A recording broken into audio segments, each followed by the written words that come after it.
Narasapuram MP ticket విషయంలో రఘురామకృష్ణరాజు గారి line clear అయిందా? ఆయన శనివారం రోజు ఢిల్లీ వెళ్ళబోతున్నారా? ఢిల్లీలో బీజేపీ పెద్దలతో కలవబోతున్నారా అంటే అవునని సమాధానం ఇస్తున్నారు కొంతమంది రాజకీయ విశ్లేషకులు. ఇక ఇదే అంశానికి సంబంధించి మనతో మాట్లాడేందుకు ప్రముఖ సీనియర్ జర్నలిస్ట్ దుర్గాకుమార్ గారు మనతో ఉన్నారు. సార్తో మాట్లాడదాం.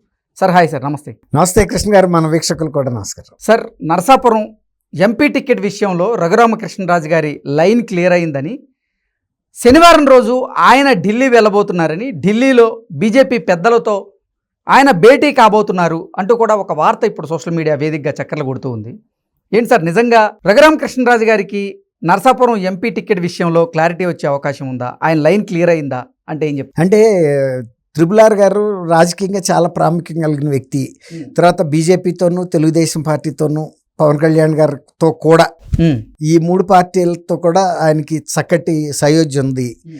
కానీ ఇప్పుడు పార్టీ టికెట్లు, ఇప్పుడు తెలుగుదేశం పరిస్థితి ఎట్లా వచ్చిందంటే పొత్తులో భాగంగా ఒక 10 సీట్లు వాళ్ళు కోల్పోయారు, వీళ్ళకి ఇచ్చేశారు లోక్సభ సీట్లు బీజేపీకి. బీజేపీ ఏమో వాళ్ళ అభ్యర్థులను ప్రకటించేసింది. తర్వాత 2-3 వీళ్ళకి పవన్ కళ్యాణ్కి ఇచ్చారు, వాళ్ళు వదిలే పరిస్థితిలో లేరు. ఇక మిగిలినవి చాలా స్వల్పం వీళ్ళకి మిగిలినవి. నిజానికి వాళ్ళు 25కి 25 పోటీ చేయాలనే ఇదిలో ఉన్నారు. కానీ అనుకోని పరిస్థితుల్లో రాష్ట్రంలో ఏర్పడిన ప్రత్యేక పరిస్థితుల దృష్ట్యా ఈ ప్రభుత్వాన్ని సాగనంపి ప్రజలకి మంచి ప్రభుత్వం ఇవ్వాలి, మన స్వార్థాలు కాదు ఇక్కడనే ఒక త్యాగబుద్ధితో 3 పార్టీలు ఏకమైనవి. దాన్ని జగన్మోహన్ రెడ్డి గారు 3 పార్టీలు ఏకమై వస్తున్నాయి అని చెబుతున్నాడు. 3 పార్టీలు ఏకమైంది ప్రజల కోసమే కానీ నీ కోసం కాదు.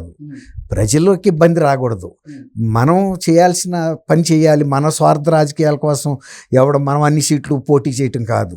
ఒక కంఫర్టబుల్ ప్రజల్ని ఆదరించే ప్రభుత్వం ఏర్పాటు చేయటం అక్కడ ముఖ్యం. 5 ఏళ్లుగా వాళ్ళ సొంత కుటుంబ సభ్యులు నరకం చూశారు, ప్రజలు చూశారు. ఇవాళ కూడా అదే రగులుతుంది. మళ్ళీ ఇవాళ ఆయన అదే చిన్నాన్న మృతదేహాన్ని తవ్వి బయటకు తీశాడు. ఇక అట్లాంటి పరిస్థితుల్లో ప్రజల్ని కాపాడాలంటే ఈ 3 పార్టీలు తమ నంబర్ ఆఫ్ సీట్స్ని తగ్గించుకుని ఇచ్చుకుంటూ వస్తున్నాయి. కానీ రఘురామరాజు గారు ఒక ప్రత్యేకమైన అభ్యర్థి. ఎందుకంటే ఆయన జగన్మోహన్ రెడ్డి గారి మీద తిరుగుబాటు జెండా ఎగరేసిన మొదటి వ్యక్తి సొంత పార్టీలో. అసలు ఆయన్ని ఎవరు కూడా ఏమీ అనలేని రోజుల్లో కూడా బాహాబాహి యుద్ధానికి దిగాడు. ఆఖరికి ఆయన మీద 3rd డిగ్రీ ప్రయోగించినా కూడా ఆయన వెర్రల కొనసాగుతానే వచ్చాడు. కాబట్టి ఆయన ఒక నమ్మకం ఏంటంటే ఆయనకి బీజేపీయో తెలుగుదేశమో ఎవరో ఒకళ్ళు నన్ను వీళ్ళు ఒక అసోసియేట్ మెంబర్గా ఒక దత్తపుత్రుడిలాగా చూసి సీట్ ఇస్తారనేది ఆయన ఆశించాడు.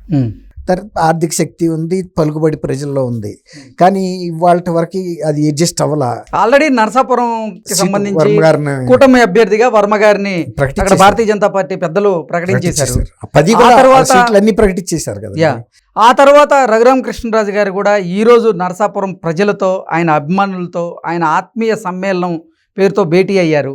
భేటీ అయ్యి ఆయన భవిష్యత్ కార్యాచరణని ప్రకటిస్తానంటూ కూడా ఆయన చెప్పారు. ఈ నేపథ్యంలోనే ఒక వార్త అయితే బయటకు వచ్చింది. అసలు నరసాపురం ఎంపీ అభ్యర్థిగా రఘురామకృష్ణరాజు గారి లైన్ క్లియర్ అయిందని, ఆయన్ని ఢిల్లీ పెద్దలు శనివారం రోజు ఢిల్లీ రమ్మన్నారని, ఆయన ఢిల్లీ వెళ్ళి బీజేపీ పెద్దలతో కూడా భేటీ కాబోతున్నారు అంటూ ఒక వార్త ఇప్పుడు సోషల్ మీడియా వేదికగా చక్కర్లు కొడుతుంది. మనం అనుకున్నాం కదండి, బీజేపీ పెద్దలతో ఆయనకి చాలా అవినాభావ సంబంధాలు ఉన్నాయి, ఆత్మీయ సంబంధాలు ఉన్నాయి. కాబట్టి ఆయన్ని అకామిడేట్ చేసుకోవటానికి వాళ్ళు కూడా ఇప్పుడు వాళ్ళు కూడా ఒక రకంగా త్యాగాల కోసం రెడీ అవ్వమని చెబుతున్నారు అందరికీ. వాళ్ళ అభ్యర్థుల్లో ఎవరో ఒకళ్ళని ఎక్కడో ఒకసారి తగ్గమని చెప్పి ఈయన్ని ఒక పార్టీ సభ్యుడిగా పెట్టినా పెట్టకూడదు అని ఏం లేదు. అక్కడ చివరి నిమిషం వరకు నామినేషన్ విత్డ్రాయల్ రాక కూడా ఛాన్సెస్ ఉన్నాయి. నామినేషన్లు మొదలవ్వలేదు కాబట్టి ఈ ఫైనలైజేషన్లో ఆల్టరేషన్స్ జరిగి రానువచ్చు. ఇది అంటారు చూసారా, గుర్రం ఎగరవచ్చు రాజు పానువచ్చు అని. ఏమో గుర్రం ఎగరవచ్చు, ఏమో గుర్రం ఎగర ఈ రాజుగారు రానువచ్చు. ఇప్పుడు ఈయనేమి తక్కువ బలం కలిగిన వ్యక్తి కాదు కదండి. వెళ్ళిపోయి డైరెక్ట్గా షా గారికి వాళ్ళకి ఆయన ఇబ్బంది చెప్పి నేను మీతో పూర్వకాలం నుంచి ఉన్నాను, ఆయన వ్యతిరేకించింది కూడా మీ ధైర్యం దమ్ము చూశాను, మరి మొదటి నుంచి మీ మీద ఆశలు పెట్టుకున్నా అని ఆయన చేసే దౌత్యం ఆయన చేయగలడు.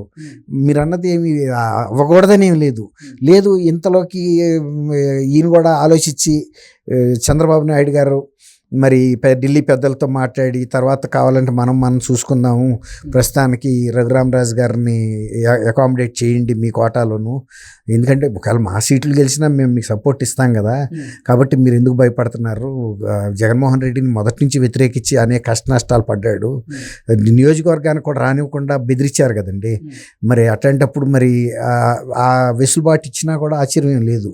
ఒకవేళ ఇవ్వనప్పుడు కూడా నేనేమనుకుంటున్నా అంటే ఓ రకంగా ఆయన ఒక ఇండిపెండెంట్గా కూడా పోటీ చేయడానికి తనకి ఏర్పాట్లు చేసుకుంటున్నాడనే ఒక వార్నింగు, ఒక సూచన లాంటిదే ఈ ఆత్మీయ సమావేశం ఆయన చేసింది రాజకీయ పార్టీలకు. ఒకవేళ గనక దిగితే మీ అభ్యర్థులు కూడా విజయావకాశాలు దెబ్బతింటాయి, బాగా చీల్చగలుగుతాడు కదా సామాజిక వర్గ పరంగాను కూడాను. తర్వాత సిట్టింగ్ ఎంపీగా ఉన్నాడు, తనకంటూ కొంత బలం ఉంది కదండి, ఆ రకంగా మిమ్మల్ని దెబ్బతీయగలను. పోవచ్చు, కానీ పోయేటప్పుడు నాకు తగిలిన శాఖను మీకు కూడా అంటిస్తానని ఒక హెచ్చరిక లాంటిది అది. అంటే బీజేపీ వాళ్ళకి అర్థం కాదు. ఒకవేళ గనక బీజేపీ అంటే పెద్దలు గనక ఈయనకి నరసాపురం నుంచి ఎంపీ అభ్యర్థిగా అవకాశం ఇవ్వకపోతే ఆయన నిజంగా తిరుగుబాటు జెండా ఎగరేసే అవకాశం ఉందా అంటే ఏం చెప్తారు? ఉంటుందని అనుకుంటున్నాను అండి. ఓకే, ఎందుకంటే స్వతంత్ర అభ్యర్థిగా బరిలోకి దిగబోతారంట. తన ఉనికిని తను ప్రూవ్ చేసుకోవాలి కదండి. ఇప్పుడు యుద్ధం వచ్చినప్పుడు పోరాడని సైనికుడు ఆడు 10 సంవత్సరాల నుంచి వాడు చేసిన కసరత్తు ఎందుకు, వాడు చేసిన శిక్షణ ఎందుకు, ఇవన్నీ యుద్ధంలో చూపించాలనే కదా. యుద్ధం మళ్ళీ రాదు కదా, మళ్ళీ 5 ఏళ్ల నాటికి ఎవడుంటాడో ఎవడుండడో. తను అయితే రాజకీయ జీవితం ఇంకా 30 ఏళ్ళో 20 ఏళ్ళో ఉంటుందనేది ఆయనకు ఒక అంచనా ఉంది. కాబట్టి తన ఉనికిని చూపించుకోవటం కోసమైనా కూడా కంటెస్ట్ చేస్తాడండి. ఓకే, ఢిల్లీ పెద్దలు ఆయనకి శుభవార్త చెప్పబోతున్నారా, చెప్పే అవకాశం ఉందా? అదే అన్న, అప్పుడు ఆ చెప్పించుకోవటానికే ఆయన ఏర్పాటు చేసుకుంటున్నాడు. ఈ హెచ్చరిక అనేది ఢిల్లీ పెద్దలకు కూడా మీరు కూడా ఆలోచించుకోండి. తెగించినాడికి తెడ్డే లింగం అని ఏం పోయేది ఉందా ఆయనకి. ఇప్పుడు పోటీ చేస్తే రఘురామరాజు అంటే అక్కడ పరిచయం చేయక్కర్లేదు ఆయన్ని, ప్రతి ఓటర్కి తెలుసు కదండి నర్సాపూర్ నియోజకవర్గంలో. తర్వాత డబ్బులుగా ఆయనకి లోటు లేదు, ప్రచారం చేసుకోగలడు, తర్వాత డబ్బులు పెట్టి ఓట్లలో ఎలక్షన్లోనూ పార్టిసిపేట్ చేయగలడు, అన్ని అంగులు ఉన్నాయి ఆయనకి. కాబట్టి ఇప్పుడు ఆలోచించుకోవాల్సింది ఒక రకంగా బీజేపీ కూడా కొద్దిగా ఆలోచించుకునే పరిస్థితిలో పడుతుంది. ఇప్పుడు ఆ క్యాండిడేట్ని పోగొట్టుకుని ఇట్లాంటి వాటితో పోటీ పెట్టుకునే బదులు ఇతన్నే సపోర్ట్ చేస్తే వాళ్ళకు కూడా ఖర్చు కూడా తగ్గుతుంది, తన ఖర్చు తనే పెట్టుకుంటాడు, తర్వాత గెలిస్తే లాయల్గానే ఉంటాడు. అట్లాంటి బందోబస్తు ఏదైనా అగ్రిమెంట్ అది చేసుకుంటారు. ఇంతకుముందు జగన్ మీద లాగా తిరుగుబాటు చేయనివ్వకుండా చంద్రబాబు లాంటి పెద్ద మనిషిని ఎవరినో మధ్యలో పెట్టి, బాబు ఇతన్ని మేము ఇస్తాము కానీ ఇతను రేపు మా మీద తిరుగుబాటు చేసే పరిస్థితి ఉండదు అనేది కట్టడి చేస్తారు. ఓకే, కట్టడి చేసి సీట్ అయితే పక్కాగా ఇవ్వబోతున్నారని చెప్తారు. Okay sir, thank you Krishna గారు, మన వీక్షకులు కూడా నమస్కారం. సార్, నరసాపురం ఎంపీ టికెట్ విషయంలో రఘురామకృష్ణరాజు గారి లైన్ క్లియర్ అయిందని, శనివారం రోజు ఆయన ఢిల్లీ వెళ్ళబోతున్నారని, ఢిల్లీలో బీజేపీ పెద్దలతో ఆయన భేటీ కాబోతున్నారు అంటూ కూడా ఒక వార్త ఇప్పుడు సోషల్ మీడియా వేదికగా చక్కర్లు కొడుతూ ఉంది. ఏంటి సార్, నిజంగా రఘురామకృష్ణరాజు గారికి నరసాపురం ఎంపీ టికెట్ విషయంలో క్లారిటీ వచ్చే అవకాశం ఉందా, ఆయన లైన్ క్లియర్ అయిందా అంటే ఏం చెప్తారు? అంటే త్రిపుల్ గారు రాజకీయంగా చాలా ప్రాముఖ్యం కలిగిన వ్యక్తి.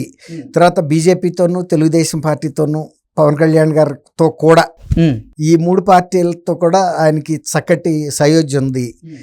కానీ ఇప్పుడు పార్టీ టికెట్లు, ఇప్పుడు తెలుగుదేశం పరిస్థితి ఎట్లా వచ్చిందంటే పొత్తులో భాగంగా ఒక 10 సీట్లు వాళ్ళు కోల్పోయారు, వీళ్ళకి ఇచ్చేశారు లోక్సభ సీట్లు బీజేపీ ఏమో వాళ్ళ అభ్యర్థులను ప్రకటించేసింది.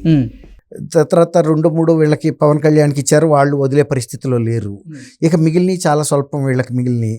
నిజానికి వాళ్ళు 25కి 25 పోటీ చేయాలనే ఇదిలో ఉన్నారు. కానీ అనుకోని పరిస్థితుల్లో రాష్ట్రంలో ఏర్పడిన ప్రత్యేక పరిస్థితుల దృష్ట్యా ఈ ప్రభుత్వాన్ని సాగనంపి ప్రజలకి మంచి ప్రభుత్వం ఇవ్వాలి, మన స్వార్థాలు కాదు ఇక్కడనే ఒక త్యాగబుద్ధితో 3 పార్టీలు ఏకమైనవి. దాన్ని జగన్మోహన్ రెడ్డి గారు 3 పార్టీలు ఏకమై వస్తున్నాయి అని చెబుతున్నాడు. 3 పార్టీలు ఏకమైంది ప్రజల కోసమే కానీ నీ కోసం కాదు. ప్రజల్లోకి ఇబ్బంది రాకూడదు, మనం చేయాల్సిన పని చేయాలి, మన స్వార్థ రాజకీయాల కోసం మనం అన్ని సీట్లు పోటీ చేయటం కాదు. ఒక కంఫర్టబుల్ ప్రజల్ని ఆదరించే ప్రభుత్వం ఏర్పాటు చేయటం అక్కడ ముఖ్యం. 5 ఏళ్లుగా వాళ్ళ సొంత కుటుంబ సభ్యులు నరకం చూశారు, ప్రజలు చూశారు.